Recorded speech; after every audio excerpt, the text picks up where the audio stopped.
Welcome back. Tonight's story is quiet, personal, and deeply unsettling. Today we are following a single father whose son has watched something over his shoulder since birth. At first it looked like a newborn's unfocused eyes. 5 years later, it had a name. Grant sat alone in the recovery room with his sleeping newborn in his arms. He was overwhelmed, terrified, and already promising himself he would be better than the father who had abandoned him. The room should have felt peaceful, but every minute Jessica did not return made the silence heavier. When the doctor finally came in, Grant knew from his face that something was wrong. The words landed slowly. Jessica had passed away after a serious complication. Grant could not breathe, and when David started crying too, he pulled his son close and whispered that everything would be okay. After the crying slowed, Grant held David out and looked at his face. David had Jessica's eyes, and for 1 second, that gave Grant something like hope. Then he noticed the baby was not looking back at him. David's eyes were fixed above Grant's left shoulder. Grant changed his life so David would not feel alone. His accounting job moved mostly into the house, and the days became laptop glow, small meals, bedtime routines, and locked doors. He tried to make the place feel safe, even though it still carried Jessica's absence in every quiet room. At first, Grant told himself David just avoided eye contact. Plenty of children did that. But David was not looking away randomly. He always seemed to focus on the same impossible spot, just past Grant, as if someone were standing there patiently, waiting for Grant to notice. Eventually, the invisible shape in David's life had a name. Billy. Grant tried to hear it like any other imaginary friend, the kind lonely children invent when the house feels too empty. But David did not talk about Billy like pretend. He reacted to him like someone who was already in the room. If you have ever seen a child stare at something that was not there, stay with this one. Brad's answer was exactly what Grant needed to hear.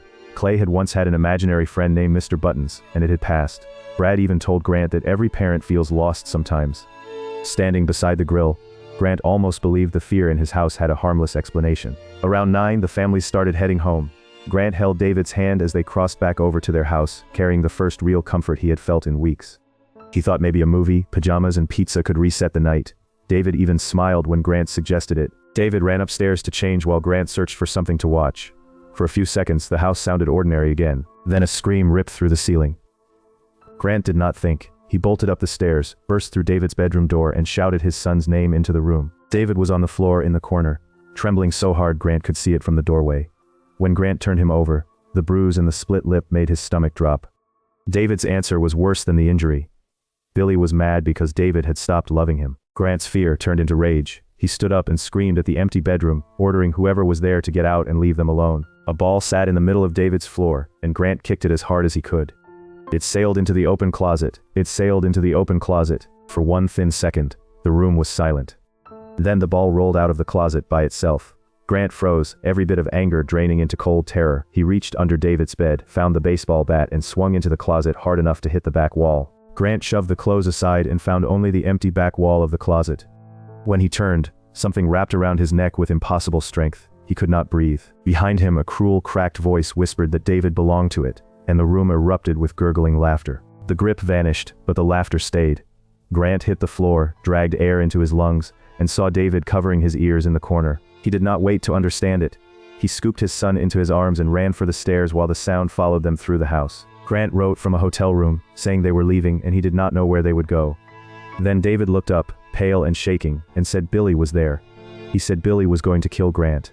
When Grant asked where, David glanced over his shoulder and said, "Behind you." What makes this story work is how normal the fear feels at first. A grieving father wants a practical answer, but every ordinary explanation makes the final moment hit harder. Do you think Billy was attached to David from birth? Or was he waiting behind Grant the whole time?